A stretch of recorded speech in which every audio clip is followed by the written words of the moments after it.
সুপ্রিয় দর্শক শ্রোতা, আসসালামু আলাইকুম। কেমন আছেন? এয়ার ডিজাইন অ্যান্ড প্ল্যানিং কনসালটেন্টের পক্ষ থেকে সবাই স্বাগতম। আশা করি সবাই ভালো আছেন। আজ আমি কিছু বিষয় নিয়ে আপনাদের সাথে আলোচনা করব যে আমরা যখন কোনো একটি ভবনের কাজ শুরু করি তার আগে কিছু করণীয় বিষয় রয়েছে, সেগুলো মালিক পক্ষ থেকে অবশ্যই জানা উচিত। আমরা একটি আমাদের স্বপ্নের বাসা করবেন আপনি, এর মধ্যে আপনাকে ডিসিশন নিতে হবে আপনি বাসাটা কিভাবে করবেন এবং আপনার কতটুকু জায়গা রয়েছে এবং কততলা ফাউন্ডেশন করবেন সেটির উপর অনেক কিছু ডিপেন্ড করে। প্রথমে আপনাকে ডিপেন্ড করতে হবে আপনার জায়গার ক্যাপাসিটি কতটুকু রয়েছে, তার উপর আপনাকে রিকোয়ারমেন্ট ধারণ করতে হবে যে আপনি কততলা বিল্ডিং করতে চাচ্ছেন, কত ইউনিট করতে চাচ্ছেন বা বেডরুম কতটুকু নিতে চাচ্ছেন, সেটা আপনাকে ধারণা পোষণ করতে হবে। এবং এই ধারণা পোষণ করার পরে একজন দক্ষ ইঞ্জিনিয়ারের কাছে গিয়ে আপনাকে পরামর্শ করতে হবে যে আমার এতটুকু জায়গা রয়েছে, আমি এতটুকু জায়গার মধ্যে আমি কি করতে পারবো, কতটুকু ছাড়তে হবে, এগুলো বিষয় নিয়ে আপনাদের ইঞ্জিনিয়ারের সাথে আপনার কথা বলতে হবে।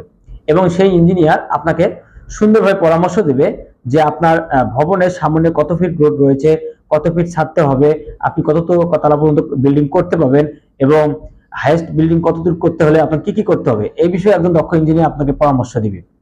এবং আমি আপনাদেরকে এখন একটু সংক্ষিপ্তভাবে বলবো যে একটি ভবন করতে গেলে কি কি বিষয়গুলো আপনাকে খেয়াল রাখতে হবে। প্রথমে ফার্স্টলি আপনার জমি নির্বাচন করার সময় আপনার রাস্তা দেখতে হবে। আপনাদের রোডটা আছে, সেই রোডটা মিনিমাম আপনার রোডটা 8 থেকে 10 ফিট বা 12 ফিট রোড থাকতে হবে। এটা অবশ্যই মনে রাখবেন। যদি পৌরসভার ভিতরে হয়ে থাকে রোড বা সিটি কর্পোরেশনের ভিতরে, অবশ্যই 10 ফিট রোড থাকতে হবে।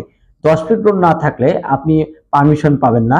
কারণ কি, 10 ফিট রোড না হওয়া পর্যন্ত আপনি অ্যাম্বুলেন্স বা একটি ফায়ার সার্ভিসের গাড়ি আপনার বাসার সামনে প্রবেশ করতে পাবেন না। কখনো কোনো ভবিষ্যতে দুর্ঘটনা হয়ে গেলে ফায়ার সার্ভিসের গাড়ি যেখানে ঢুকতে পাবে না সেখানে সাধারণত প্ল্যান অনুমোদন দেয় না। এটা অবশ্যই মনে রাখবেন। তাই জমি নির্বাচন করার ক্ষেত্রে আপনারা রোডের দিক দিয়ে খুব বিবেচনা করবেন। দ্বিতীয় নম্বর বিষয় হচ্ছে, আপনার যখন জমি নির্বাচন হয়ে যাবে তারপর আপনাকে সয়েল টেস্ট করতে হবে। আপনারা দেখতে পাচ্ছেন আমার হাতে একটি সয়েল টেস্ট রিপোর্ট রয়েছে। এইরকম একটা রিপোর্ট থাকবে। আপনি যততলা ভবন করবেন সেটির উপর ইঞ্জিনিয়ার আপনাদেরকে বলে দিবে যে কত শতকের মধ্যে আপনার সয়েল টেস্ট করতে হবে। আমরা সাধারণত বলে থাকি যে 1.5 শতক থেকে 2 শতকের মধ্যে পার একটি করে বোরিং করতে হয়।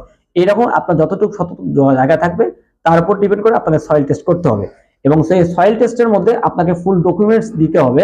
আপনার জমির খারিজ খতিয়ান থেকে শুরু করে অল এভরিথিং যেগুলো আছে সব দিতে হবে। কারণ কি, এই সয়েল টেস্ট রিপোর্টটা আপনার একটা ডকুমেন্টস। কারণ কি, আপনি কখনো যদি লোন করেন বা কখনো অ্যাপ্রুভ নেন তখন এই ডকুমেন্টসকে আপনার দেখাইতে হবে। এবং এই ডকুমেন্টসের মধ্যে আপনার জমির যত ডকুমেন্টস আছে সব এখানে উল্লেখ থাকবে। দাগ নং, খারিজ, খতিয়ান, কত শতক জমি সেটা উল্লেখ থাকবে এবং আপনার নাম সহ উল্লেখ থাকবে। এইরকম আপনার 3টা বই থাকবে।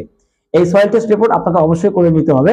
এবং এই মাটি কন্ডিশনের উপর ডিপেন্ড করে আপনাকে বিল্ডিং এর হাইট নির্ধারণ করতে হবে। আপনার যদি ভবনের যদি বিল্ডিং এর হাইট নির্ধারণ যদি আপনার করতে হয় তাহলে আপনাকে সয়েল টেস্ট করতে হবে। এবং সয়েল টেস্টে যদি মাটির ক্যাপাসিটি অনেক কম হয়ে থাকে বা সয়েল টেস্ট খারাপ হয়ে থাকে তাহলে আপনাকে হাইট বা ডেপথ আপনাকে কমাইতে হবে। এটি হয়ে যাওয়ার পর আপনার ইঞ্জিনিয়ারের কাছ থেকে আপনি পরামর্শ নেবেন, সয়েল টেস্ট রিপোর্ট তাকে দিয়ে দিবেন এবং বলবেন যে আমি এই ডিজাইনটি করতে চাচ্ছি, আমি কততলা পর্যন্ত করতে পারবো। ইঞ্জিনিয়ার সাহেব আপনার এই সয়েল টেস্ট রিপোর্ট দেখে আপনাকে বলে দিবে আপনি কততলা পর্যন্ত করতে পারবেন। এবং এটি হয়ে যাওয়ার পরে আপনাকে ফুল প্ল্যান করতে হবে এবং এই প্ল্যানের মধ্যে আপনি ইঞ্জিনিয়ার সাহেবকে রিকোয়ারমেন্ট দিয়ে দিবেন যে আমার এই এই জিনিসগুলো লাগবে। ইঞ্জিনিয়ার সেই হিসেবে আপনাকে একটা প্রেজেন্টেশন ডিজাইন বা একটা খসড়া ডিজাইন দিয়ে দিবে। সেটা আপনার পছন্দ হয়ে যাওয়ার পর তারপর ফাইনালি আপনার কাজ স্টার্ট করতে হবে। এবং এই ফাইনালি কাজ স্টার্ট করতে একটা প্ল্যানে অনেক কিছু পার্ট থাকে, structural part, architectural part, electrical part, plumber part, 3D part, estimate and costing এবং ব্লুপ্রিন্ট শিট। এগুলো সব মিলে একটা কিন্তু ফুল ডিজাইন হয়ে থাকে। আপনারা অনেকে বলতে পারেন যে এতগুলো পার্ট কেন? হ্যাঁ, একটা বিল্ডিং এর ডিজাইন করতে হলে আপনাকে ফুল পার্ট নিয়ে কাজ করতে হবে। এবং এই পার্টের মধ্যে আমি আপনাকে এখন দেখাচ্ছি যেটা উপজেলা অনুমোদন শীট বা পৌরসভা শীট, যে ব্লুপ্রিন্ট শীট সেটা দেখাচ্ছি। এটি সাধারণত 20 ইঞ্চি বা 40 ইঞ্চি সাইজের হয়ে থাকে। এটি 7 কপি হয়ে থাকে, অনেক জায়গায় 5 কপি হয়ে থাকে। এটা আপনারা যেখানে যে রকম নেয় উপজেলা পৌরসভা সেখান থেকে সেভাবে করে নিতে হবে। নেওয়ার পরে ফুল ডিজাইন যখন আপনার হাতে দিয়ে দেবে একজন ইঞ্জিনিয়ার, তার সাথে আপনাকে এস্টিমেট এবং কস্টিং দিবে যে আপনার এই তালা পর্যন্ত এতটুকু টাকা খরচ হতে পারে বা মালামাল এতগুলো লাগতে পারে।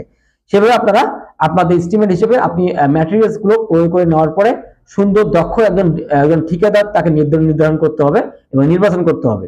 করার পরে আপনি ফার্স্টলি আপনার কাজ স্টার্ট করবেন এবং কাজ স্টার্ট করার পর লেআউট দেওয়ার পরে আপনাকে দেখতে হবে ডিজাইনের মধ্যে আপনার সোকেল এবং সেফটি ট্যাঙ্ক কোথায় রয়েছে। সোকেল যেখানে রয়েছে সেই সোকেলের কাজ আপনি ফাইনালি স্টার্ট করবেন।